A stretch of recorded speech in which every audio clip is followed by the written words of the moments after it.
सत श्री अकाल। प्रोग्राम पंजाब नामा तुहाडा स्वागत है। मैं हाँ मदनदीप। कुछ खास घटनावां हुई हैं कौमांतरी पद्धर ते किसान अंदोलन नूं लैके और उहदे ते असीं चर्चा करनी है। खास करके जिहड़ी अज वख-वख खबरां ने एक बहुत वड्डी खबर लाई है कि सिडनी दे विच सिखां दे उत्ते हमले होए आ और हमला करन वाले कोई होर नहीं, वो भी इंडियन सी। इंडियन कौन सी? इंडियन वो सी जिहड़े मोदी सरकार दी किसान अंदोलन के विरुद्ध हिमायत कर रहे हैं और कौमांतरी पद्धर ते ये संदेश देने का यत्न कर रहे हैं कि सारा इंडिया किसान अंदोलन में शामिल नहीं। ये उन्होंने मकसद हो सकता है क्योंकि किसान अंदोलन को लैके वख-वख देशों के विचों किसानों के हक में आवाज़ उठ रही है। जिवें कि बरतानिया दे विच जिहड़ा बकायदा एक उन्हां दी संसद दे विच ये विचार जिहड़ा हैगा किसानों को लैके इहदे ते विचार चर्चा होनी है। ये मुद्दा विचारिया जाना और नाल प्रेस की आज़ादी का मामला भी खास करके किसान अंदोलन के दौरान उठिया आ और खास करके सोशल मीडिया के उपर जिहड़ा एक किसान अंदोलन के हक में जिहड़ी बयानबाजी हो रही सी, जिहड़ियां टिप्पणियां आ रही सी, उन्हां नूं चुप कराउण वास्ते सरकार वालों जो कुछ किया गया, सरकार वालों बहुत सारे इस तरह के जिहड़े नौजवानों उत्ते भी केस बना दिते गए और उन्होंने कहा गया देश धरोही ने। यह भी मामला अजकल बहुत चर्चा के अधीन है। प्रेस की आज़ादी का मामला होवे या बोलण की आज़ादी का मामला होवे, ये मामले सारे अचानक किसान अंदोलन के दौरान क्यों उठे, ये भी असीं चर्चा करांगे। और इस चर्चा च मेरे नाल शामिल ने मेरे सीनियर सहयोगी बलविंदर जम्मू जी, तुहाडा सब तो पहला स्वागत है। जम्मू जी, जिहड़ा ये गल आ रही है, खबर आ रही हैं कि सिडनी दे विच सिखां दे उत्ते हमले होए है और इस तो बाद एक होर खबर आउंदी है, वो भी काफ़ी चर्चा का विषय बनी हुई है कि कनेडा दे विच कुछ जथेबंदियां ने, कोई हिंदू जथेबंदियां ने यह ऐलान किया है कि वो गुरुद्वारिਆਂ ਦੇ बाहर प्रदर्शन करनगे। इस तो पहला अमेरिका दे विच भी आपां देखिया कि जिहड़े किसानां दे हक विच जिहड़े अंदोलनकारी सी उन्हां दे खिलाफ नारेबाजी भी हुई। ये की हो रहा है, कौन करवा रहा है, ये पिछे किस तरह की राजनीति, किस तरह की मानसिकता है जी? मदनदीप जी, दरअसल किसान अंदोलन जिहड़ा ये दुनिया भर च अपनी हमायत प्राप्त करता जा रहा है। लगातार दुनिया भर दे विच किन्ने ही देशों के विच जिहड़े आ इहदे हक दे विच मुजाहरे होए आ। जिहड़ियां भारत दे सफारतखाने ने, अंबैसियां ने, उन्हां दे अगे बहुत सारियां थावां दे उपर मुजाहरे होए आ।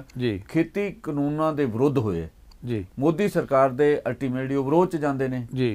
ते इन जदों मोदी साहब प्रधानमंत्री देश दे बने सी, जिथे भी विदेश दे विच गए उत्थे इन्हां दे हक दे विच काफ़ी मुजाहरे होए जी। ते खास करके उहदे विच गुजरात दी वसों ज़्यादा सीगी जी। ते RSS वालों जां होर जिहड़ियां इन्हां दीयां पार्टी आ उहदे वालों वो ऑर्गेनाइज कीते गए बकायदा तौर दे उपर जी।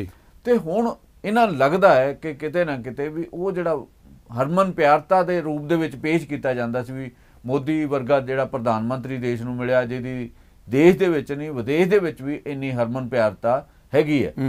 ते वो जिहड़ो हुण टुट रही है, वो मिथ वो लगातार टुटदी जा रही है। बिल्कुल, क्योंकि देश दे विच पिछले समय दे विच ये तीन खेती मतलब जे असीं इह तो पिछे जाइए, नोटबंदी तो GST तो बाद तीन खेती कानून विच CAA मतलब सिटीजन अमेंडमेंट एक्ट, बिल्कुल हाँ, ये सारा कुछ जो आया नागरिकता दे कानून विच सोध जिहड़ी सी, ये तीन जिहड़े आ तिन्नां दे मामले दे उपर जिहड़ा नोटबंदी सी ਉਹਦੇ ਚ 150 ਤੋਂ ਵੱਧ ਬੰਦਾ ਮਰਿਆ ਜੀ। ਕੋਈ ਗੱਲ ਨਹੀਂ ਹੋਈ, ਕੋਈ ਅੰਦੋਲਨ ਖਾਸ ਨਹੀਂ ਹੋ ਸਕਿਆ। ਉਸ ਤੋਂ ਬਾਅਦ ਜਿਹੜਾ ਅਗਲਾ GST ਹੈ, GST ਦੇ ਉੱਪਰ ਸਾਡੇ ਜਿਹੜੇ ਪੰਜਾਬ ਵਾਲੇ ਆ, ਇਹ ਖਾਸ ਕਰਕੇ ਪੰਜਾਬ ਦੇ ਮੁੱਖ ਮੰਤਰੀ ਕੈਪਟਨ ਅਮਰਿੰਦਰ ਸਿੰਘ ਤੇ ਵਿੱਤ ਮੰਤਰੀ ਜਿਹੜੇ ਮਨਪ੍ਰੀਤ ਸਿੰਘ ਬਾਦਲ, ਇਹਨਾਂ ਨੇ ਬਹੁਤ ਉਹਦਿਆਂ ਹੁੱਬ ਕੇ ਪ੍ਰਸ਼ੰਸਾ ਕੀਤੀ ਵੀ GST ਬਹੁਤ ਵਧੀਆ। ਹੁਣ पिछले 1.5 साल तो यह रौला पा रहे भी GST के तहत जितना साडा पैसा बनता सी वो नहीं मिल रहा। हुण इन्होंने बार बार आलोचना करते। उस तो बाद CAA ते भी जिहड़ा प्रोटेस्ट होया देश दे विच ते शहीन बाग ते होर कई शहीन बाग बन गए सीगे। करोना दा मतलब इन्हां नूं बेनीफिट मिलिया, वो कुचले गए, अंदोलन खत्म हो गए। उस तो बाद करोना दे विच ही इन्हां ने जिहड़े एंटी फार्मर किसान विरोधी 3 बिल लिआंदे। पहला बिल जिहड़ा केवल खेतीबाड़ी नाल संबंधित सी, जिहड़ा सूबिਆਂ ਦੇ अधिकार खेतर ਦਾ बिल ਸੀਗਾ ਉਹ ਲਿਆਂਦਾ। ਦੂਜਾ ਜਿਹੜਾ ਉਹ ਵੀ ਮਾਰਕੀਟਿੰਗ ਨਾਲ ਸੀਗਾ, ਉਹ ਵੀ ਇਹਨਾਂ ਲਿਆਂਦਾ। ਤੀਜਾ ਜਿਹੜਾ ਇਹ ਐਸੈਂਸ਼ੀਅਲ ਕਮੋਡਿਟੀ ਐਕਟ, ਜ਼ਰੂਰੀ ਵਸਤਾਂ ਦਾ ਐਕਟ, ਜਿਹਦੇ ਤਹਿਤ ਜਿਹੜੇ ਕਾਰਪੋਰੇਟ ਨੇ ਉਹਨਾਂ ਨੂੰ ਅਥਾਹ ਖੁੱਲ੍ਹ ਦੇ ਦਿੱਤੀ, ਮਤਲਬ ਅਨਾਜ ਭੰਡਾਰ ਕਰਨ ਦੀ। ਇਹ ਜਿਹੜਾ 1955 ਦੇ ਵਿੱਚ ਕਾਨੂੰਨ ਬਣਿਆ ਸੀਗਾ, ਮਤਲਬ ਕੋਈ ਵੀ ਜਿਹੜਾ ਇੱਕ ਲਿਮਟ ਤੋਂ ਵੱਧ ਜਿਹੜਾ ਸਟੋਰੇਜ ਨਹੀਂ ਕਰ ਸਕਦਾ, ਇਹਨਾਂ ਨੇ ਸਾਰਾ ਕੁਝ ਹੀ ਤੋੜ ਦਿੱਤਾ। ਇਹ ਇੱਕ ਐਸਾ ਕਾਨੂੰਨ ਬਣੇ 3 ਖੇਤੀ ਕਾਨੂੰਨ, ਜਿਨ੍ਹਾਂ ਦੇ ਵਿੱਚ ਇਹਨਾਂ ਨੇ ਕਰੋਨਾ 'ਚ ਉਹਦੇ ਤੇ ਆਰਡੀਨੈਂਸ ਲਿਆਂਦਾ, ਉਹ ਤੋਂ ਬਾਅਦ ਕਾਨੂੰਨ ਬਣਾ ਦਿੱਤੇ, ਰਾਜ ਸਭਾ 'ਚ ਜਿਵੇਂ ਪਾਸ ਕਰਵਾਏ ਗਏ, ਉਹਦੇ ਤੋਂ ਸਾਰੇ ਲੋਕ ਜਾਣਦੇ। ਜਿਵੇਂ ਸਾਹਿਬ ਇਹਦੇ 'ਚ ਇੱਕ ਬੜਾ ਵੱਡਾ ਜਿਹੜਾ ਮਾਮਲਾ ਹੈਗਾ, ਜਿਹੜੀ ਤੁਸੀਂ ਗੱਲ ਕਰ ਰਹੇ ਹੋ, ਅਸੀਂ ਬੜੀ ਦੇਰ ਤੋਂ ਇਸ ਗੱਲ ਦੇ ਉੱਤੇ ਚਰਚਾ ਕਰ ਰਹੇ ਹਾਂ ਕਿ ਕਾਨੂੰਨ ਕੀ ਹੈਗੇ ਆ, ਇਹਨਾਂ ਦਾ ਵਿਰੋਧ ਕਿਉਂ ਹੋ ਰਿਹਾ ਹੈ, ਇਹ ਤੁਸੀਂ ਇੱਕ ਵਾਰ ਫਿਰ ਸਪਸ਼ਟ ਕਰ ਦਿੱਤਾ ਹੈ। ਤੁਹਾਨੂੰ ਯਾਦ ਹੋਣਾ ਹੈ ਕਿ ਜਦੋਂ ਸਿੰਧੂ ਬਾਰਡਰ ਦੇ ਉੱਪਰ ਕੁਝ ਗੁੰਡੇ ਆਉਂਦੇ ਆ, ਉਹ ਆ ਕੇ ਤੇ ਕਿਸਾਨਾਂ ਦਾ ਵਿਰੋਧ ਕਰਦੇ ਆ ਔਰ ਕਿਸਾਨਾਂ ਦੇ ਖਿਲਾਫ ਨਾਅਰੇਬਾਜ਼ੀ ਕਰਦੇ ਆ, ਉਦੋਂ ਪੁਲਿਸ ਫੋਰਸ ਦੀ ਮੌਜੂਦਗੀ ਵੀ ਹੁੰਦੀ ਬਕਾਇਦਾ, ਕਈ ਹਜ਼ਾਰ ਪੁਲਿਸ ਫੋਰਸ ਦੇ ਉੱਥੇ ਜਵਾਨ ਵੀ ਲੱਗੇ ਹੋਏ ਆ, ਉਹਨਾਂ ਦੇ ਸਾਹਮਣੇ ਆ ਕੇ ਗੁੰਡਾਗਰਦੀ ਹੁੰਦੀ ਹੈ ਕਿਸਾਨਾਂ ਦੇ ਖਿਲਾਫ। ਔਰ ਇਸੇ ਤਰ੍ਹਾਂ ਟਿਕਰੀ ਬਾਰਡਰ ਦੇ ਉੱਤੇ ਵੀ ਉਹਨਾਂ ਦੇ ਖਿਲਾਫ, ਕਿਸਾਨਾਂ ਦੇ ਖਿਲਾਫ ਗੁੰਡੇ ਆਉਂਦੇ ਆ ਔਰ ਆ ਕੇ ਉਹਨਾਂ ਦਾ ਵਿਰੋਧ ਕਰਦੇ ਆ। ਪਹਿਲਾਂ ਤਾਂ ਹਿੰਦੁਸਤਾਨ ਦੇ ਵਿੱਚ, ਇੰਡੀਆ ਦੇ ਵਿੱਚ, ਦਿੱਲੀ ਦੇ ਬਾਰਡਰ ਦੇ ਉੱਪਰ ਕਿਸਾਨਾਂ ਦਾ ਵਿਰੋਧ ਕਰਨ ਵਾਸਤੇ ਇਸ ਤਰ੍ਹਾਂ ਦੇ ਕੁਝ ਲੋਕ ਆਏ, ਜਿਨ੍ਹਾਂ ਬਾਰੇ ਇਹ ਕਿਹਾ ਗਿਆ ਕਿ ਇੱਕ ਸਰਕਾਰ ਪੱਖੀ ਸੀ, ਭਾਰਤੀ ਜਨਤਾ ਪਾਰਟੀ ਦੇ ਬਕਾਇਦਾ ਲੀਡਰ ਉਹਦੀ ਅਗਵਾਈ ਕਰ ਰਹੇ ਸੀ। ਉਸ ਤੋਂ ਬਾਅਦ ਇਸ ਤਰ੍ਹਾਂ ਹੁਣ ਵਿਦੇਸ਼ਾਂ ਦੇ ਵਿੱਚ ਜਿਹੜਾ ਜੋ ਕੁਝ ਕਰ ਰਹੇ ਆ, ਇਹਦਾ ਕੀ ਅਸਰ ਹੋਏਗਾ, ਕਿਉਂਕਿ ਦੇਸ਼ ਦੀ ਛਵੀ ਦਾ ਮਾਮਲਾ ਵੀ ਹੈ ਔਰ ਖ਼ਾਸ ਕਰਕੇ ਇਹ ਕਾਨੂੰਨ ਜਿਹੜੇ ਹੈਗੇ ਆ, ਜਦੋਂ ਇਹਨਾਂ ਕਾਨੂੰਨਾਂ ਦਾ ਵਿਰੋਧ ਜਿਹੜਾ ਹੋ ਰਿਹਾ ਹੈ, ਉਹ UNO ਤੱਕ ਕਹਿ ਚੁੱਕਿਆ ਵੀ ਜਾਇਜ਼ ਹੈਗਾ, ਬਰਤਾਨੀਆ ਦੀ ਸੰਸਦ ਦੇ ਵਿੱਚ ਵੀ ਇਸ ਮਾਮਲੇ ਨੂੰ ਵਿਚਾਰਿਆ ਜਾ ਰਿਹਾ ਆ। ਤਾਂ ਇਸ ਤਰ੍ਹਾਂ ਦਾ ਜਿਹੜਾ ਇਹ ਕੰਮ ਕੀਤਾ ਜਾ ਰਿਹਾ ਆ, ਇਹ ਕਿੱਧਰ ਨੂੰ ਲੈ ਕੇ ਜਾ ਰਿਹਾ, ਦੇਸ਼ ਦੀ ਛਵੀ ਨੂੰ, ਦੇਸ਼ ਨੂੰ ਕਿੱਧਰ ਲੈ ਕੇ ਜਾ ਰਿਹਾ ਹੈ? ਸਵਾਲ ਇਹ ਹੈਗਾ ਵੀ ਇਹ ਤਿੰਨੇ ਖੇਤੀ ਕਾਨੂੰਨ ਜਿਹੜੇ ਕਿਸਾਨ ਵਿਰੋਧੀ ਨੇ, ਇਹਦੇ ਉੱਪਰ ਸਾਡੇ ਦੇਸ਼ ਦੇ ਆਰਥਿਕ ਮਾਰ ਵੀ ਲਿਖ ਚੁੱਕੇ ਆ, ਬੁੱਧੀਜੀਵੀਆਂ ਨੇ ਵੀ ਬਥੇਰਿਆਂ ਨੇ ਲਿਖਿਆ ਲਗਾਤਾਰ। ਮਤਲਬ ਇਹ ਅੰਦੋਲਨ ਬੜਾ ਹੀ ਪੀਸਫੁਲ ਢੰਗ ਨਾਲ ਜਿਹੜਾ ਚੱਲ ਰਿਹਾ। ਮਤਲਬ 26 ਜਨਵਰੀ ਦੀਆਂ ਘਟਨਾਵਾਂ ਨੂੰ ਛੱਡ ਦਈਏ, ਜਿਸ ਦਿਨ ਇਹਨੂੰ ਪੂਰਾ ਡਰਿਲ ਕਰਨ ਦਾ, ਪੁੱਠਾ ਗੇੜਾ ਦੇਣ ਦਾ ਯਤਨ ਕੀਤਾ ਗਿਆ, ਉਹ 26 ਜਨਵਰੀ ਸੀਗੀ। ਰਸਤਾ ਉਹ ਤੈਅ ਨਹੀਂ ਸੀਗਾ, ਜਿਹੜਾ ਰਸਤੇ ਰਾਹੀਂ ਲਾਲ ਕਿਲੇ ਪਹੁੰਚੇ ਲੋਕ, ਮਤਲਬ ਦੂਜੇ ਪਾਸੇ ਰਸਤਾ ਪੁਲਿਸ ਨਾਲ ਤੈਅ ਹੋਇਆ ਸੀਗਾ ਵੀ ਕਿਸਾਨ ਪਰੇਡ ਇਹਨਾਂ ਰਸਤਿਆਂ ਦੇ ਉੱਪਰ ਹੋਏਗੀ। ਇੱਕ ਧਿਰ ਉਹਨਾਂ ਦੇ ਵਿੱਚ ਇੱਕ ਗਾਇਕ ਵੀ ਸੀਗਾ, ਇੱਕ ਹੋਰ ਜਿਹੜਾ ਆਪਣੇ ਆਪ ਨੂੰ ਸਮਾਜ ਸੁਧਾਰ ਕਹਿੰਦਾ ਉਹ ਵੀ ਸੀਗਾ, ਕੁਝ ਅੰਮ੍ਰਿਤਸਰ ਵਿੱਚ ਕਿਸਾਨ ਸੰਘਰਸ਼ ਕਮੇਟੀ ਵਾਲੇ ਵੀ ਸ਼ਾਮਲ ਹੋ ਗਏ। ਉਹ ਇੱਕ ਇਹਨੂੰ ਗਲਤ ਦਿਸ਼ਾ ਦੇਣ ਦੀ ਕੋਸ਼ਿਸ਼ ਕੀਤੀ ਗਈ, ਉਹਦੇ ਵਿੱਚ ਦੇਸ਼ ਦੀਆਂ ਏਜੰਸੀਆਂ ਵੀ ਸ਼ਾਮਲ ਆ, ਦੇਸ਼ ਦੀ ਸਰਕਾਰ ਵੀ ਸ਼ਾਮਲ ਆ, ਤੇ ਇਸ ਤਰੀਕੇ ਨਾਲ ਇਹਨੂੰ ਲਗਾਤਾਰ ਯਤਨ ਕੀਤੇ ਗਏ। ਉਹ ਯਤਨ ਵੀ ਇਹਨਾਂ ਦਾ ਸਫਲ ਨਹੀਂ ਹੋਇਆ। ਇਹਨਾਂ ਨੇ ਮਤਲਬ ਕਾਫੀ ਕਿਸਾਨਾਂ ਦੇ ਉੱਪਰ ਕੇਸ ਬਣਾਏ, ਦੇਸ਼ ਧਰੋਹ ਦੇ ਕੇਸ ਬਣਾਏ, 307 ਦੇ ਕੇਸ ਬਣਾਏ। ਉਹਦੇ ਨਾਲ ਵੀ ਇਹਨਾਂ ਦਾ ਇੱਕ ਯਤਨ ਸੀਗਾ, ਪਰ ਉਸ ਯਤਨ ਵੀ ਸਹੀ ਸਾਬਤ ਨਹੀਂ ਹੋਇਆ। ਕਿਸਾਨ ਅੰਦੋਲਨ ਫਿਰ ਉਹ ਤੋਂ ਬਾਅਦ ਇੱਕ ਵੱਡੇ ਉਹਦੇ ਨਾਲ ਇਹ ਇਕੱਠ ਹੋਏ, ਉਹਦੇ ਨਾਲ ਇੱਕ ਵਾਰੀ ਫਿਰ ਉੱਭਰਿਆ ਤੇ ਪੂਰੇ ਦੇਸ਼ ਦੇ ਵਿੱਚ ਫੈਲ ਗਿਆ।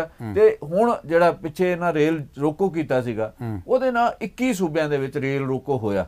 ਉਹਦੇ ਤੋਂ ਲੱਗਦਾ ਕਿ ਜਿਹੜਾ ਪੰਜਾਬ ਤੋਂ ਸ਼ੁਰੂ ਹੋਇਆ ਅੰਦੋਲਨ, ਇਹ ਪੂਰੇ ਦੇਸ਼ ਦੇ ਵਿੱਚ, ਵਿਦੇਸ਼ ਦੇ ਵਿੱਚ ਫੈਲ ਚੁੱਕਾ।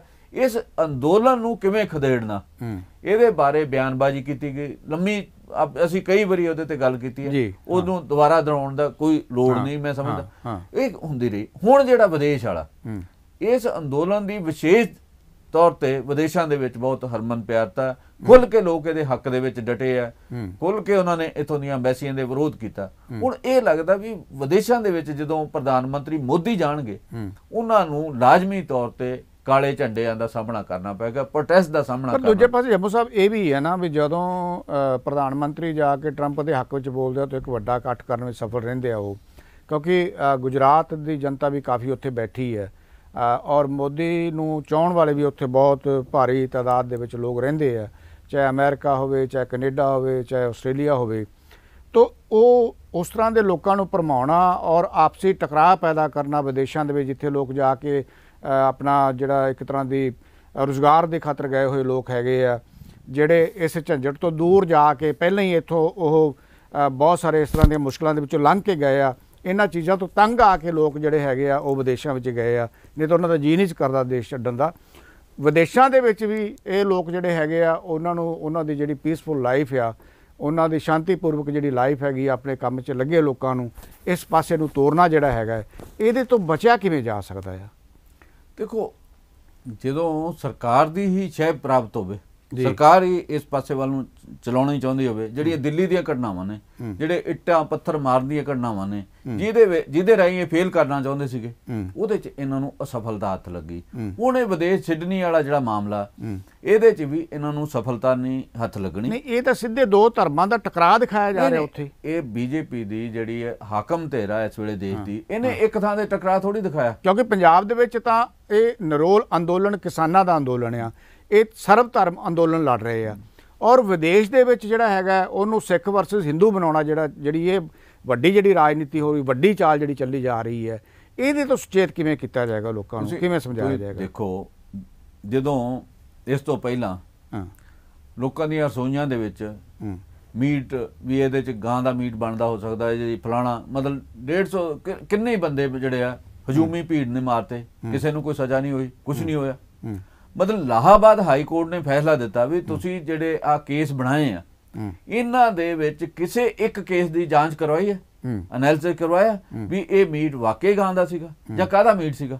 ਤੁਸੀਂ ਐਵੇਂ ਕੇਸ ਬਣਾਈ ਜਾਂਦੇ ਹੋ, ਜਿਹੜਾ ਕੰਮ ਕਰਨਾ ਸੀ ਉਹ ਕੀਤਾ ਹੀ ਨਹੀਂ। ਉਹਨਾਂ ਨੇ ਜ਼ਮਾਨਤ ਦਿੱਤੀ ਬੰਦੇ ਨੂੰ ਵੀ ਇਹ ਗਲਤ ਹੈਗਾ ਤੁਹਾਡਾ ਤਰੀਕਾਕਾਰ, ਸਾਨੂੰ ਦੱਸੋ ਤੁਹਾਡੇ ਕੋਲ ਕੀ ਹੈਗਾ, ਮਤਲਬ ਕੀ ਸਬੂਤ ਕੀ ਹੈ, ਕਿਸ ਆਧਾਰ ਤੇ ਤੁਸੀਂ ਲੋਕ ਬੰਦ ਕਰੀ ਜਾਂਦੇ ਹੋ। ਮਤਲਬ ਇਸ ਦੇ ਬਾਵਜੂਦ ਯੂਪੀ ਦੇ ਵਿੱਚ ਇਹ ਇੱਕ ਮਾਮਲਾ ਹੋ ਗਿਆ ਜਿਹਦੇ 'ਚ ਕਾਫੀ ਲੋਕ ਮਾਰੇ ਗਏ। ਸਾਡਾ ਹਰਿਆਣਾ ਸਾਡਾ ਗੁਆਂਢੀ ਲੱਗਦਾ, ਇਹਦੇ 'ਚ ਵੀ ਮਾਰੇ ਗਏ, ਯੂਪੀ ਦੇ ਵਿੱਚ, ਰਾਜਸਥਾਨ ਦੇ ਵਿੱਚ। ਮਤਲਬ ਇਹ ਤਰੀਕੇ ਨਾਲ ਲੋਕਾਂ ਦੀ ਕਦੇ ਇਹ ਨਹੀਂ ਸੀ ਹੋਇਆ ਵੀ ਕੋਈ ਕਿਸੇ ਦੀ ਰਸੋਈ 'ਚ ਵੜ ਕੇ ਇਹ ਚੈੱਕ ਕਰੇ ਵੀ ਉਹਦੀ ਰਸੋਈ 'ਚ ਕੀ ਬਣਦਾ। ਨਹੀਂ, ਪਰ ਇਹ ਹੁਣ ਜਿਹੜਾ ਸਾਡੇ ਭਾਰਤ ਦੇ ਗਲਿਆਰੇ ਤੋਂ ਬਾਹਰ ਜਾ ਕੇ ਵਿਦੇਸ਼ਾਂ ਦੇ ਵਿੱਚ ਜੋ ਕੁਝ ਹੋ ਰਿਹਾ, ਮਤਲਬ ਇਹ ਦਿਖਾਇਆ ਜਾਣਾ ਕਿ ਜਿਹੜਾ ਕਿਸਾਨ ਅੰਦੋਲਨ ਆ, ਇਹਦੇ ਵਿੱਚ ਸਿਰਫ ਜਿਹੜੇ ਸਿੱਖ ਆ ਉਹ ਰੌਲਾ ਪਾ ਰਹੇ ਆ, ਇਹ ਦਿਖਾਉਣ ਦਾ, ਪ੍ਰਭਾਵ ਦੇਣ ਦਾ ਯਤਨ ਕਰਨਾ ਜਿਹੜਾ ਵਿਦੇਸ਼ਾਂ ਦੇ ਵਿੱਚ, ਔਰ ਇਹਦੇ ਪਿੱਛੇ ਤਾਂ ਫਿਰ ਇਹੀ ਲੱਗਦਾ ਹੈ ਕਿ ਇਹ ਮੋਦੀ ਸਰਕਾਰ ਦੇ ਕੁਝ ਜਿਹੜੇ ਏਜੰਟ ਆ ਜਾਂ ਮੋਦੀ ਸਰਕਾਰ ਦੇ ਆਪ ਸਲਾਹਕਾਰ ਜਿਹੜੇ ਹੈਗੇ ਆ, ਉਹ ਇਹ ਕੁਝ ਕਰਾ ਰਹੇ ਆ। ਦੇਖੋ, ਪਹਿਲਾਂ ਇਹ ਕੋਸ਼ਿਸ਼ ਇਸ ਅੰਦੋਲਨ ਨੂੰ ਖਾਲਿਸਤਾਨ ਨਾਲ ਜੋੜਨ ਦੀ ਕੋਸ਼ਿਸ਼ ਕੀਤੀ ਗਈ ਜੀ, ਉਹ ਫੇਲ ਹੋ ਗਈ ਜੀ। ਫਿਰ ਇਸ ਨੂੰ ਮਾਓਇਸਟਾਂ ਨਾਲ ਜੋੜਨ ਦੀ ਕੋਸ਼ਿਸ਼ ਕੀਤੀ ਗਈ, ਫਿਰ ਇਹਨੂੰ ਨਕਸਲੀਆਂ ਨਾਲ ਜੋੜਨ ਦੀ ਕੋਸ਼ਿਸ਼ ਕੀਤੀ ਗਈ, ਫਿਰ ਇਹਨੂੰ ਚੀਨ ਤੇ ਪਾਕਿਸਤਾਨ ਨਾਲ ਜੋੜਨ ਦੀ ਕੋਸ਼ਿਸ਼ ਕੀਤੀ ਗਈ ਵੀ ਵਿਦੇਸ਼ੀ ਇਹਨਾਂ ਨੂੰ ਮਦਦ, ਫਿਰ ਪੈਸੇ ਨਾਲ ਜੋੜਨ ਦੀ ਕੋਸ਼ਿਸ਼ ਕੀਤੀ ਵੀ ਬਾਹਰਲੇ ਦੇਸ਼ਾਂ ਤੋਂ ਮਦਦ ਆਉਂਦੀ। ਸਾਰੇ ਥਾਵਾਂ ਦੇ ਉੱਪਰ ਇਹ ਸਰਕਾਰ ਨੂੰ ਜਿਹੜਾ ਮੁਸ਼ਕਲਾਂ ਦਾ ਸਾਹਮਣਾ ਕਰਨਾ ਪਿਆ। ਮਤਲਬ ਇਹਨਾਂ ਨੇ ਜਿਹੜਾ ਵੀ ਨਰੇਟਿਵ ਬਣਾਇਆ ਉਹ ਫੇਲ ਹੋਇਆ ਕਿਸਾਨ ਅੰਦੋਲਨ ਦੇ ਸਾਹਮਣੇ, ਉਹ ਕਿਸੇ ਤਰ੍ਹਾਂ ਦਾ ਵੀ ਬਣਾਇਆ। ਮਤਲਬ ਜਿਹੜੀ ਇਹਨਾਂ ਦੀ ਵਿਚਾਰਧਾਰਾ ਹੈ, ਜਿਹੜੀ ਇਹਨਾਂ ਦਾ ਪੱਖ ਹੈ, ਮਤਲਬ ਡਿਵਾਈਡ ਕਰਨਾ, ਲੋਕਾਂ ਨੂੰ ਧਾਰਮਿਕ ਮੁੱਦਿਆਂ ਦੇ ਉੱਪਰ ਵੰਡਣਾ, ਉਹ ਪੂਰਾ ਦੇਸ਼ ਦੇ ਵਿੱਚ ਜਿਵੇਂ ਦੀ ਸੱਤਾ ਚਲਾਈ ਗਈ ਹੈ, ਜਿਵੇਂ CAA ਆਇਆ ਹੈ, ਜਿਵੇਂ ਹੋਰ ਕੰਮ ਕੀਤੇ ਜਾ ਰਹੇ ਆ, ਉਹਦੇ ਨਾਲ ਜਿਵੇਂ ਘੱਟ ਗਿਣਤੀਆਂ ਦੇ ਪ੍ਰਤੀ ਇਹਨਾਂ ਦਾ ਐਟੀਟਿਊਡ ਹੈ, ਜੇ ਉਹਦੇ ਨਾਲ ਇੱਕ ਇਹਨਾਂ ਨੇ ਖਾਸ ਤਰੀਕੇ ਦਾ ਜਿਹੜਾ ਇੱਥੇ ਲੋਕਾਂ ਨੂੰ ਵੰਡਣ ਦਾ ਕੰਮ ਕੀਤਾ, ਉਹਦੇ ਇਹਨਾਂ ਨੂੰ ਬੈਨੀਫਿਟ ਵੀ ਹੋਏ। ਮਤਲਬ ਇਹਨਾਂ ਦੀ ਸਰਕਾਰ ਦੂਜੀ ਵਾਰੀ ਵੀ ਆ ਗਈ ਸੱਤਾ। ਪਰ ਕਿਸਾਨ ਅੰਦੋਲਨ ਦੇ ਵਿੱਚ ਜਿਹੜਾ ਉਹਦੇ ਤੇ ਉਹੀ ਪੈਟਰਨ ਜਿਹੜਾ ਲਾਗੂ ਕਰਨ ਦਾ ਯਤਨ ਕੀਤਾ ਸਰਕਾਰ ਨੇ, ਇੱਥੇ ਸਫਲ ਨਹੀਂ ਹੋ ਸਕੀ। ਇਹ ਵਿਦੇਸ਼ ਦੇ ਵਿੱਚ ਵੀ ਸਫਲ ਨਹੀਂ ਹੋਏਗੀ। ਇਹ ਇੱਕ ਘਟਨਾ ਸਿਡਨੀ ਜੇ ਕਰ ਲਈ, ਕਿਸੇ ਹੋਰ ਥਾਂ ਤੇ ਕਰਨਗੇ, ਉੱਥੇ ਇਹਨਾਂ ਨੂੰ ਇਹ ਫਸਣਗੇ, ਉੱਥੇ ਫੜੇ ਜਾਣਗੇ। ਇਹ ਯਤਨ ਜਿਹੜੇ ਹੋਰ ਥਾਵਾਂ ਦੇ ਉੱਪਰ ਵੀ ਹੋਏ। ਇਹਨਾਂ ਨੇ ਅਮਰੀਕਾ ਦੇ ਵਿੱਚ ਵੀ ਯਤਨ ਕੀਤਾ ਵੀ ਇਹ ਮੋਦੀ ਦੇ ਹੱਕ ਦੇ ਵਿੱਚ ਮੁਜ਼ਾਹਰਾ ਕੀਤਾ ਜਾਵੇ। ਉੱਥੇ ਇਹ ਹੋਇਆ ਵੀ ਦੂਜੀ ਜਨਤਾ ਜਿਹੜੀ ਆ ਉਹ ਕਈ ਗੁਣਾ ਵੱਧ ਆ ਗਈ। ਉਹਨਾਂ ਨੂੰ ਪੁੱਛਿਆ ਵੀ ਦੱਸੋ, ਤੁਸੀਂ ਐਕਸਪਲੇਨ ਕਰੋ ਕੀ ਹੈ ਖੇਤੀ ਕਾਨੂੰਨ। ਉਹ ਨਹੀਂ ਕਰ ਸਕੇ। ਫਿਰ ਉਹ ਕਿਸਾਨਾਂ ਦੇ ਹੱਕ 'ਚ ਨਾਅਰੇ ਲਾ ਕੇ ਸੰਬੰਧ ਹੋਵੇ ਤਾਂ ਹੀ ਹੈ ਨਾ। ਇਵੇਂ ਹੀ ਪੰਜਾਬ ਦੇ ਵਿੱਚ ਹੋਇਆ। ਪੰਜਾਬ ਦੇ ਵਿੱਚ BJP ਦੇ ਆਗੂਆਂ ਦੇ ਘਰਾਓ ਹੁੰਦੇ ਲਗਾਤਾਰ ਜਾ ਰਹੇ ਨੇ। ਹਰਿਆਣੇ ਦੇ ਵਿੱਚ ਵੀ ਹੈਗੇ।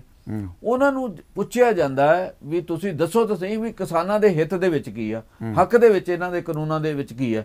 ਉੱਥੇ ਬਸ ਇਹ ਜੀ ਤੁਸੀਂ ਆਪਣੀ ਚੀਜ਼ ਕਿਤੇ ਵੀ ਵੇਚ ਸਕਦੇ ਹੋ। ਕਿਸਾਨ ਆਪਣੀ ਜਿਣਸ ਦੇਸ਼ 'ਚ ਕਿਤੇ ਵੀ ਵੇਚ ਸਕਦਾ। ਜਿਹੜਾ ਸਾਡੇ ਦੇਸ਼ ਦੀ ਕਿਸਾਨੀ ਜਿਹੜੀ ਹੈ 85-86% ਜਿਹੜੀ 5 ਏਕੜ ਤੋਂ ਘੱਟ ਹੈ, ਉਹ ਕਿੱਥੇ ਜਾ ਕੇ ਵੇਚੇਗੀ? ਉਹ ਤਾਂ ਇਹਨਾਂ ਮੰਡੀਆਂ 'ਚ ਹੀ ਮੁਸ਼ਕਲ ਨਾਲ ਲਿਆਉਂਦੀ ਹੈ। ਮਤਲਬ ਇਹ ਸਮੱਸਿਆਵਾਂ ਹੈਗੀਆਂ, ਪਰ ਇਹਨਾਂ ਨੇ ਕੋਈ ਲਾਈ ਹੋਈ ਹੈ। ਅਲਟੀਮੇਟਲੀ ਜਿਹੜੇ ਖੇਤੀ ਕਾਨੂੰਨ ਆ, ਇਹ ਤਿੰਨੇ ਹੀ ਖੇਤੀ ਕਾਨੂੰਨ ਕਾਰਪੋਰੇਟ ਦੇ ਹੱਕ ਦੇ ਵਿੱਚ ਹੈ। ਇਹ ਪਿਛਲੇ ਸਮੇਂ ਦੇ ਵਿੱਚ ਜੋ ਹਿੰਦੁਸਤਾਨ ਦੇ ਵਿੱਚ ਹੋ ਰਿਹਾ, ਜਿੰਨਾ ਪਬਲਿਕ ਸੈਕਟਰ ਸੀਗਾ, ਜਿੰਨਾ ਉਹਨੂੰ ਵੇਚਿਆ ਗਿਆ, ਜਿੰਨਾ ਉਹਦਾ ਪੂੰਜੀ ਅਪਨਿਵੇਸ਼ ਕੀਤਾ ਗਿਆ, ਜਿੰਨਾ ਕਾਰਪੋਰੇਟ ਨੂੰ ਫਾਇਦਾ ਦਿੱਤਾ ਗਿਆ, ਤੁਸੀਂ ਮੈਨੂੰ ਇਹ ਦੱਸੋ ਵੀ ਕਿਹੜਾ ਸੈਕਟਰ ਜਿਹੜਾ ਇਹਨਾਂ ਵਿੱਚੋਂ ਛੱਡਿਆ? ਹਵਾਈ ਅੱਡੇ, 에ਅਰ ਇੰਡੀਆ, ਉਹ ਤੋਂ ਇਲਾਵਾ LIC, ਉਹ ਤੋਂ ਇਲਾਵਾ ਜਿੰਨੇ ਵੀ ਹੈਗੇ, ਡਿਫੈਂਸ ਵੀ, ਮਤਲਬ ਸਾਰਾ ਕੁਝ ਹੀ ਹੁਣ BSNL ਬਹੁਤ ਵੱਡਾ ਇੱਕ ਅਦਾਰਾ ਸੀ ਜਿਹੜਾ, ਹੁਣ ਸਰਕਾਰ ਇੱਥੋਂ ਆ ਗਈ ਵੀ ਪ੍ਰਾਈਵੇਟ ਨੂੰ ਅਸੀਂ ਨੁਕਸਾਨ ਨਹੀਂ ਪਹੁੰਚਣ ਦੇਣਾ। ਮਤਲਬ ਗਵਰਨਮੈਂਟ ਦਾ ਜਿਹੜਾ ਬਿਜ਼ਨਸ 'ਚ ਕੋਈ ਕੰਮ ਨਹੀਂ ਹੋਣਾ ਚਾਹੀਦਾ। ਇਹ ਜਿਹੜੇ ਬਿਜ਼ਨਸ ਜਿਹੜੇ ਦੇਸ਼ ਨੂੰ ਪੈਰਾਂ ਸਿਰ ਕਰਨ ਲਈ ਕੀਤੇ ਗਏ ਸੀਗੇ, ਇਹ ਸਾਰਿਆਂ ਨੂੰ ਮਤਲਬ ਹੁਣ ਪ੍ਰਾਈਵੇਟ ਦੇ ਹੱਥਾਂ 'ਚ ਸੌਂਪਣ ਲਈ ਤਿਆਰ ਹੋਏ ਫਿਰਦੇ।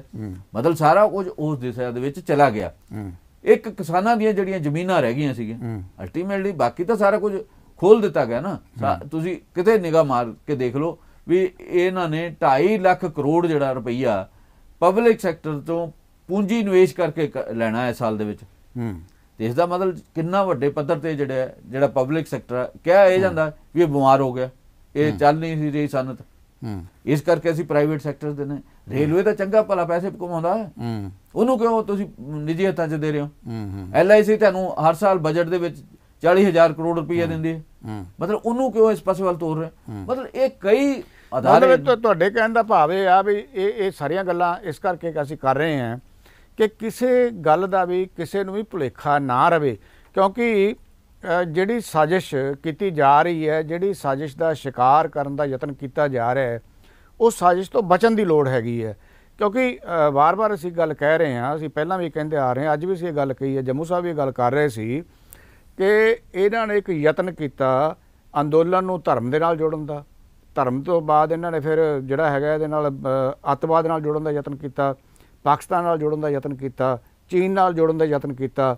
ਇਹ ਯਤਨ ਪਹਿਲਾਂ ਵੀ ਸਰਕਾਰ ਕਰਦੀ ਆ ਰਹੀ ਹੈ। ਤੇ ਇੱਕ ਯਤਨ ਜਿਹੜਾ ਹੈਗਾ ਬਾਹਰ ਜਿਹੜੇ ਇੱਥੋਂ ਆਪਣੇ ਦੇਸ਼ ਨੂੰ ਛੱਡ ਕੇ ਰੁਜ਼ਗਾਰ ਕਮਾਉਣ ਵਾਸਤੇ ਆਸਟ੍ਰੇਲੀਆ, ਅਮਰੀਕਾ ਜਾਂ ਇੰਗਲੈਂਡ ਜਾਂ ਜਿਹੜਾ ਹੈ ਕੈਨੇਡਾ ਦੇ ਵਿੱਚ ਲੋਕ ਗਏ ਆ, ਜਾਂ ਬਹੁਤ ਸਾਰੇ ਹੋਰ ਦੇਸ਼ਾਂ ਦੇ ਵਿੱਚ ਵੀ ਗਏ ਆ, ਉਹਨਾਂ ਨੂੰ ਉੱਧਰੋਂ ਜਿਹੜਾ ਇਹ ਇੱਕ ਤਰ੍ਹਾਂ ਨਾਲ ਉੱਥੋਂ ਇਹ ਸਾਰੀ ਗੱਲ ਤੋਰਨ ਦਾ ਇੱਕ ਯਤਨ ਆ। ਕਿਉਂਕਿ ਸੋਸ਼ਲ ਮੀਡੀਆ ਦੇ ਉੱਤੇ ਬਾਹਰੋਂ ਬਹੁਤ ਸਾਰੇ ਟਿੱਪਣੀਆਂ ਆਈਆਂ ਸੀ ਔਰ ਇਹ ਕਿਹਾ ਜਾ ਰਿਹਾ ਸੀ ਕਿ ਬਾਹਰੋਂ ਵੀ ਕਿਸਾਨਾਂ ਨੂੰ ਹਮਾਇਤ ਮਿਲ ਰਹੀ ਹੈ।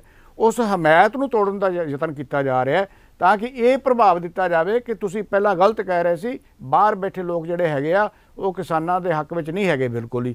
ਸੋ ਇਸ ਸਾਜ਼ਿਸ਼ ਦਾ ਸ਼ਿਕਾਰ ਹੋਣ ਤੋਂ ਬਚਣ ਦੀ ਲੋੜ ਹੈਗੀ। ਜੰਮੂ ਸਾਹਿਬ, ਇਹ ਜਿਹੜਾ 8 ਮਾਰਚ ਨੂੰ ਬਰਤਾਨੀਆ ਦੀ ਸੰਸਦ ਦੇ ਵਿੱਚ ਇੱਕ ਪ੍ਰੈਸ ਦੀ ਆਜ਼ਾਦੀ ਨੂੰ ਲੈ ਕੇ ਤੇ ਕਿਸਾਨਾਂ ਦਾ ਜਿਹੜਾ ਇਹ ਘੋਲ ਹੈ, ਇਹਨੂੰ ਲੈ ਕੇ ਜਿਹੜੀ ਚਰਚਾ ਹੋ ਰਹੀ ਹੈ, ਇਹ ਵੀ ਕਿਤੇ ਨਾ ਕਿਤੇ ਇਸ ਪ੍ਰਭਾਵ ਨੂੰ ਘਟਾਵੇਗੀ ਜਿਹੜਾ ਪ੍ਰਭਾਵ ਸਰਕਾਰ ਦੇਣ ਦਾ ਯਤਨ ਕਰ ਰਹੀ ਹੈ। ਤੁਹਾਡਾ ਕੀ ਖਿਆਲ ਹੈ?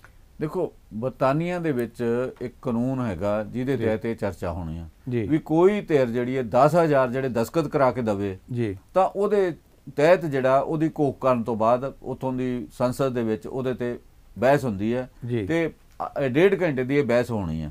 ਉਹਨਾਂ ਬਕਾਇਦਾ 1 ਲੱਖ ਦੇ ਕਰੀਬ ਲੋਕਾਂ ਨੇ ਸਿਗਨੇਚਰ ਕਰਕੇ ਦੇ ਦਿੱਤੇ ਸੀ ਇਹਦੇ ਤੇ, 90,000 ਵੱਧ ਕੀਤੇ ਸਗੋਂ ਇਹ ਦੇ ਦਿੱਤੇ ਦਸਤਖਤ।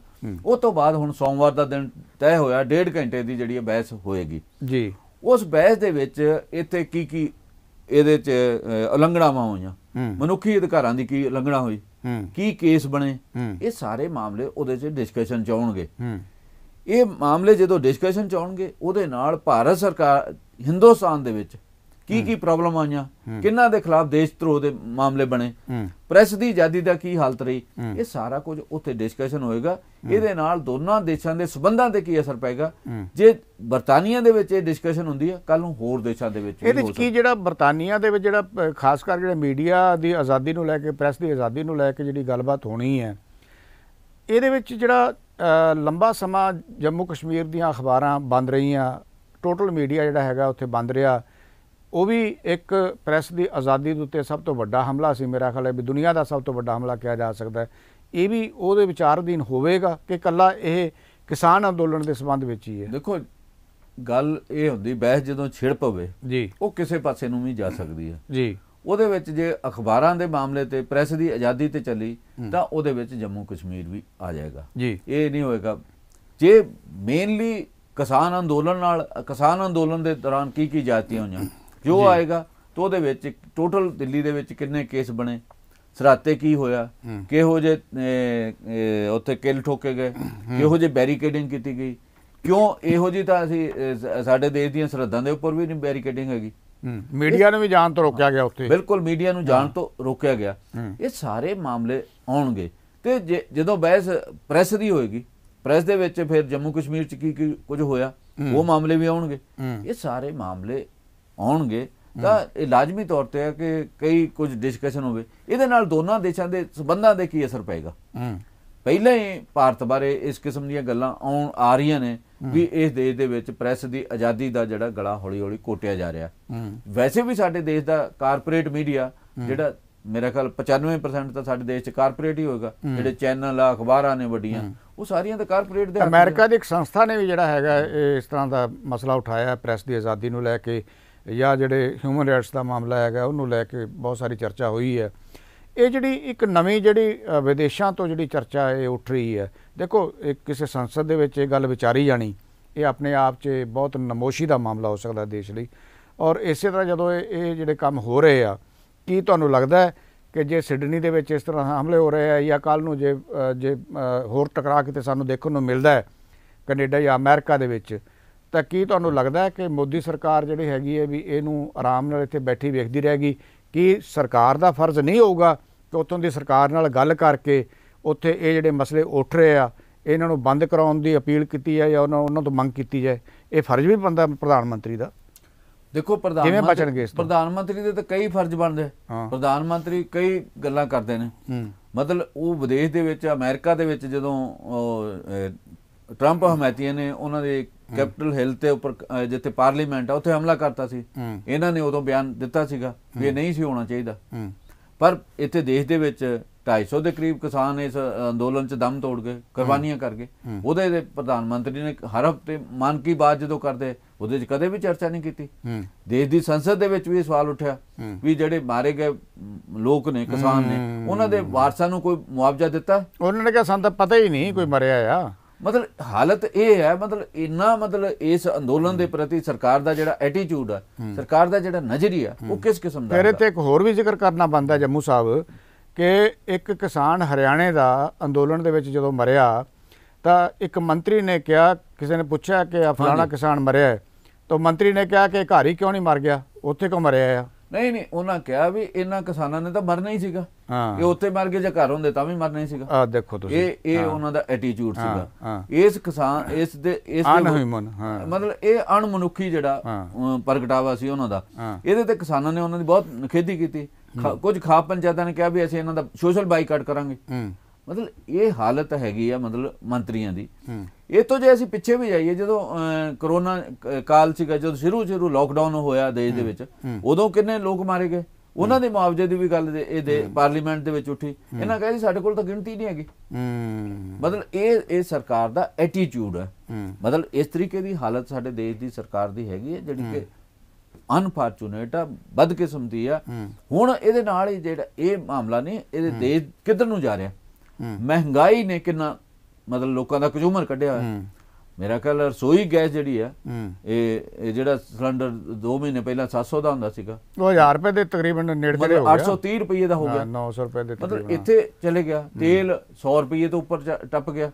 ਸਾਡੇ ਅਜੇ ਥੋੜਾ ਘੱਟ ਹੈ, ਦੇਸ਼ ਦੇ ਕਈ ਸੂਬਿਆਂ 'ਚ ਹੋ ਗਿਆ। ਮਤਲਬ ਇਹਦੇ ਪ੍ਰਤੀ ਕੋਈ ਧਿਆਨ ਨਾ ਦੇਣਾ, ਕੀਮਤਾਂ ਵੱਲ ਵੀ, ਦੇਸ਼ ਦੀ ਕੀਮਤਾਂ ਕਿੱਧਰ ਨੂੰ ਜਾ ਰਹੀਆਂ। ਮਤਲਬ ਇਹ ਸਾਰਾ ਹੀ ਜਿਹੜਾ ਅਣਮਨੁੱਖੀ ਜਿਹੜਾ ਨਹੀਂ, ਜੇ ਅਖੀਰ ਨੂੰ ਮੰਨ ਲਓ ਜੇ ਅਰਥਚਾਰਾ ਇਸ ਤਰ੍ਹਾਂ ਵਿਗੜਦਾ ਜਾਂਦਾ ਹੈ ਤਾਂ ਕੀ ਮਤਲਬ ਹੈ ਕਿ ਮੋਦੀ ਸਰਕਾਰ ਪੱਲਾ ਝਾੜ ਕੇ ਬੈਠ ਜਾਏਗੀ, ਸਾਡੇ ਕੋਲ ਮੁਲਕ ਨਹੀਂ ਚੱਲ ਰਿਹਾ? ਇਸ ਤਰ੍ਹਾਂ ਦੇ ਹਾਲਾਤ ਬਣ ਰਹੇ ਆ, ਮੈਨੂੰ ਤਾਂ ਦਿਖ ਰਹੇ ਆ। ਪਰ ਸਵਾਲ ਇਸ ਗੱਲ ਦਾ ਜੰਮੂ ਸਾਹਿਬ ਵੀ ਜੇ ਇਸ ਅੰਦੋਲਨ ਨੂੰ ਖਰਾਬ ਕਰਨ ਵਾਸਤੇ ਸਰਕਾਰ ਇਸ ਹੱਦ ਤੱਕ ਡਿੱਗਦੀ ਹੈ ਕਿ ਸਿਡਨੀ ਦੇ ਵਿੱਚ ਜੇ ਸਿੱਖਾਂ ਦੇ ਉੱਪਰ ਹਮਲੇ ਕੀਤੇ ਜਾਂਦੇ ਹੈ, ਤੇ ਜੇ ਸਾਡੀ ਸਰਕਾਰ ਚੁੱਪ ਕਰਕੇ ਬੈਠਦੀ ਹੈ, ਉਹ ਸਿਡਨੀ ਦੀ ਸਰਕਾਰ ਨੂੰ ਇਹ ਨਹੀਂ ਕਹਿੰਦੀ ਕਿ ਹਮਲੇ ਬੰਦ ਹੋਣੇ ਚਾਹੀਦੇ ਆ, ਤਾਂ ਫਿਰ ਇਹ ਕਲੀਅਰ ਹੋ ਜਾਣਾ ਚਾਹੀਦਾ ਨਾ ਸਾਰਿਆਂ ਨੂੰ। ਇਹ ਤਾਂ ਫਿਰ ਸਾਨੂੰ ਵੀ ਕਲੀਅਰ ਹੋ ਜਾਣਾ ਚਾਹੀਦਾ ਆ। ਔਰ ਉੱਥੇ ਜਾ ਕੇ ਕੀ ਤੁਸੀਂ ਸਮਝਦੇ ਹੋ ਕਿ ਘੱਟੋ ਘੱਟ ਸਰਕਾਰ ਨੂੰ ਜਾਂ ਪ੍ਰਧਾਨ ਮੰਤਰੀ ਨੂੰ ਇਸ ਗੱਲੋਂ ਮਜਬੂਰ ਕੀਤਾ ਜਾਵੇ ਕਿ ਉਹ ਬਿਆਨ ਦੇ ਕੇ ਹਮਲੇ ਬੰਦ ਕਰਵਾਵੇ? ਜੇ ਹਮਲੇ ਬੰਦ ਨਹੀਂ ਕਰਾਉਂਦਾ ਤਾਂ ਉਹਦੇ 'ਚ ਫਿਰ ਲੋਕ ਕੀ ਕਰਨਗੇ? ਪਹਿਲਾਂ ਤਾਂ ਜਿਹੜਾ ਇਹ ਮਾਮਲਾ ਹੈਗਾ, ਇਹ ਵਿਦੇਸ਼ ਮੰਤਰਾਲੇ ਦਾ ਮਾਮਲਾ। ਵਿਦੇਸ਼ ਮੰਤਰਾਲੇ ਨੂੰ ਇਹਦੇ ਬਾਰੇ ਸੋਚਣਾ ਚਾਹੀਦਾ। ਸਿੱਧੇ ਪ੍ਰਧਾਨ ਮੰਤਰੀ ਵੀ ਇਸ ਦਖਲ ਦਿੰਦੇ ਹੁੰਦੇ ਆ? ਨਹੀਂ, ਪ੍ਰਧਾਨ ਮੰਤਰੀ ਦਖਲ ਦਿੰਦੇ। ਪਹਿਲਾਂ ਜਿਹੜਾ ਬਕਾਇਦਾ ਜਿਹੜਾ ਡੈਕੋਰਮ ਕੀ ਹੈ ਸਾਡੀ ਦੁਨੀਆ ਦਾ, ਉਹ ਹੈਗਾ ਵਿਦੇਸ਼ ਮੰਤਰਾਲਾ। ਉਹਤੇ ਮੰਤਰਾਲਾ ਉਹਨਾਂ ਨੂੰ ਪੁੱਛੇ ਜਿਹੜੇ ਸਾਡੇ ਮੰਤਰੀ ਨੇ, ਜੇ ਸ਼ੰਕਰ ਮੈਨਨ, ਉਹ ਇਸ ਮਾਮਲੇ ਤੇ ਕਾਰਵਾਈ ਕਰਨ, ਉਹ ਪੁੱਛਣ ਉਹਨਾਂ ਨੂੰ ਇਹ ਹਮਲਾ ਕੀ ਹੋਇਆ, ਕੀ ਹੈਗਾ। ਉਹ ਤੋਂ ਬਾਅਦ ਜਿਹੜਾ ਕਿਉਂਕਿ ਪਾਰਲੀਮੈਂਟ ਸ਼ੁਰੂ ਹੋ ਜਾਣੀ ਹੈ, ਉਹਦੇ 'ਚ ਵੀ ਆਏਗਾ ਤਾਂ ਪ੍ਰਧਾਨ ਮੰਤਰੀ ਨੂੰ ਇਹਦੇ ਤੇ ਸਪਸ਼ਟੀਕਰਨ ਦੇਣਾ, ਦੱਸਣਾ ਚਾਹੀਦਾ ਵੀ ਕੀ ਮਾਮਲਾ, ਤੇ ਉੱਥੋਂ ਦੀ ਸਰਕਾਰ ਨੂੰ ਕਹਿਣਾ ਚਾਹੀਦਾ ਵੀ ਇਹੋ ਜਿਹੇ ਹਮਲੇ ਬੰਦ ਹੋਣੇ ਚਾਹੀਦੇ, ਅੱਗੇ ਨਹੀਂ ਕੋਈ ਹੋਣਾ ਚਾਹੀਦਾ।